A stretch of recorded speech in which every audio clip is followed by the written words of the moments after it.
嗨，大家好，强哥又来了啊！前几期咱们聊过比特币、以太坊这些新鲜玩意儿，今天咱们再深入讨论币圈这些加密的数字货币，它能不能把黄金给比下去？还有为啥有人说虚拟货币就是未来的大趋势？说起来，以前一提到比特币，有不少人第一反应肯定就认为是骗子，包括我自己。记得2015年那会儿。我第一次听说这玩意儿的时候，是郑州一个朋友给我打电话，应该这个朋友是2002年在深圳上班的时候认识的一位荷兰朋友，他那时候在郑州已经在做灯具生意了。他跟我描述的是他在比特币上是栽了大跟头的那时候呢价格才200-300美元，所以在我传统的思想里面一直就比较抵触这个东西。所以后面辗转到杭州上班的时候，应该是2017年，杭州的一位老板给我聊起比特币，他是我们公司的一个供应商老板，他就做的水深火热的劝我搞一点，因为我当时也没当回事。我回想起15年郑州的朋友跟我聊起过，在这个上面就亏了应该是200-300个吧。17年的时候，这老板叫我搞一点的时候，已经到4000多美元了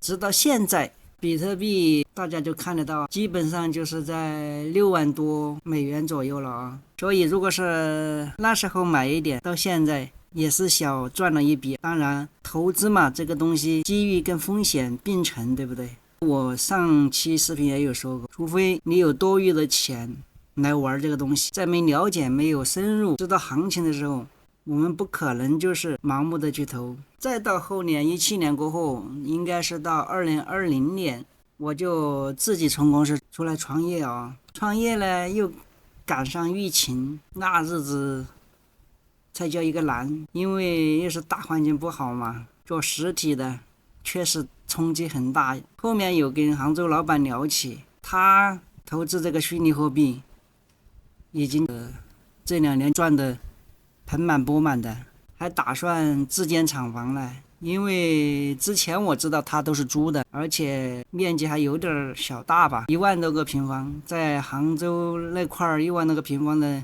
一年也要几百万的租金我那个时候呢，中国人的思想在公司里面可能是赚了一点，手头上还有一点小黄金。这2年下来，虚拟货币市值蹭往上涨，有的翻了几百上千倍。黄金呢，基本上大家都知道，都在那个价位上晃悠，连通胀都没有跑赢过所以到了去年，又让我对币圈来了兴趣特别是近期你看，特朗普竞选的风波，他都已经发个推特对吧？非常支持数字货币这一块，让美国全民都能拥有数字货币，所以又给这个行业添了一把火。机会还是有的就靠我们自己去进行评估。不过呢，说到这里，跟大家讲个经典的故事也就是说看过的一个故事。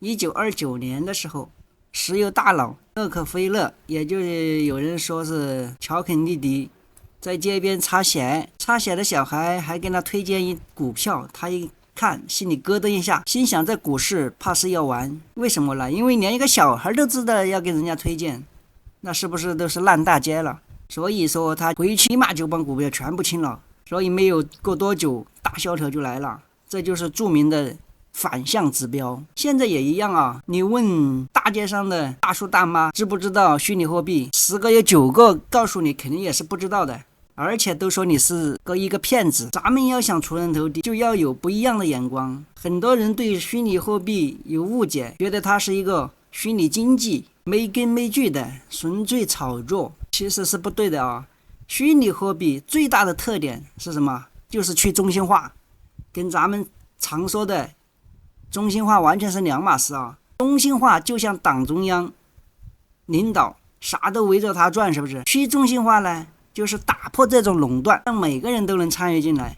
当然这也是他成了专制国家和工业巨头的眼中钉。在美国加拿大那边，银行也不太支持这种玩意儿包括 YouTube 前2年才松口发相关视频，之前是没有一些费用的哦。所以我们回过头来看，尽管价格波动的吓人，虚拟货币的总体市场还是一直往上涨。你看在这里7月几号里面还在5万多，一下到7月27号这已经跑到6万7，是不是一个月因为特朗普的竞选是蹭就往上涨了。理论上来说，赢的人肯定还是比输的人多，不过媒体呢天天给我们灌输虚拟货币不安全风险大的观念，听多了难免谁都会动摇啊，包括我自己也是一样。经过2次的一个机遇，一个是失败案例，一个是成功案例，所以随时都在灌输自己的一个思想，加上我们的一些传统性的思想，所以我们都自己去评估这些东西，不是靠谁给我们灌输这种理念100%可以赚钱。说到去中心化，举个简单的例子，银行说是不是银行说了算？万一出错或故意卡你一点招都没有。但虚拟货币交易是公开的，不需要银行插手，每个人都能看见，就像大家都能参与网络里的挖矿，赚到的钱大家都认，这就是区块链的魅力所在。区块链强哥也很明确的用一个视频说介绍过，大家可以小伙伴们不知道的可以拎出来单独去看一下。虚拟货币不光是货币那么简单，它还是一种技术创新的进步。比特币就是第一个用区块链技术实现去中心化的虚拟货币，所以人们称为数字黄金。为啥要这么叫？因为它跟黄金一样稀有，难以复制，能长期保存，而且黄金又重又不好带，是不是？你要家里有几千斤黄金，你想一下头是不是大了？包括出现很多案例的是吧？贪官污吏存储黄金，直接堆放在整面的墙，挖洞塞到里面，这样来隐藏保护。数字货币就方便多了，存个密码就搞定了。还有一个区块链里面还有一个智能合约，也是开源的，一旦设定就自动执行，改都改不了。所以这让虚拟货币能应用到每个行业里面去。比如我有栋大楼不上市，直接发虚拟币，买家买了就等于拥有大楼的一部分，这就叫 ICO。 这应该都知道啊，上一期视频也有简单介绍了一下 ICO 是什么。这口币开 IPO 的首次公开募股，开放透明多了。你想，房间的租赁合同能直接在区块链上智能签合约，多方便。付完钱，那你的专属密码就自动到手了。这个时候的聪明的机器人管家就发挥作用了啊，直接就会请你走人。而且我们的币一流通，随时都能换别的货币，给交易添流动性。智能合约超级给力，自动给买家卖家牵线搭桥，赚的钱呢按合同自动分。银行、中间商赚差价，这些都不存在了啊。在数字货币面前，这种时代已经过去了，所以这个就叫 DeFi， 去中心化金融。再说说这100个房间，对吧？还能变身 NFT 嘞，每个房间都是独一无二的数字宝贝。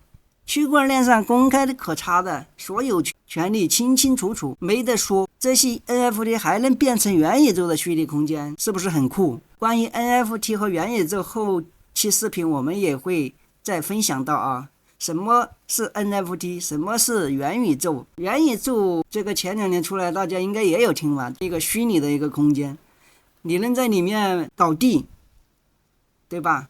搞地过后，你搞到地过后，假如你是房地产，你可以开发几栋房子，人家来买你的房子，对吧？租你的房。你是搞音乐的，你可以搞一个大型的音乐展会，对吧？你想一下。因为这种元宇宙它跟现场的音乐会差不多的，人们在忙碌的时候你去现实中去听，时间、金钱各方面，对吧，都是很不方便。在虚拟网络里面的元宇宙它都随时都可以过来。所以说为啥说虚拟货币是未来？关键就是权力下放，这股大潮挡都挡不住。你看人类社会越来越民主了，自由了，平等了，个性的路上奔跑，民主国家数量从100多年的30来个涨到现在100多个，这就是最好的证明。民主本质上就是权力下放。再说到现在，大家的越来越注重隐私了。比如说我们小时候，对吧，在乡里面长大的孩子都知道，7、8岁了我们可能还在光着屁股跑来跑去，很平常很常见的司空见惯。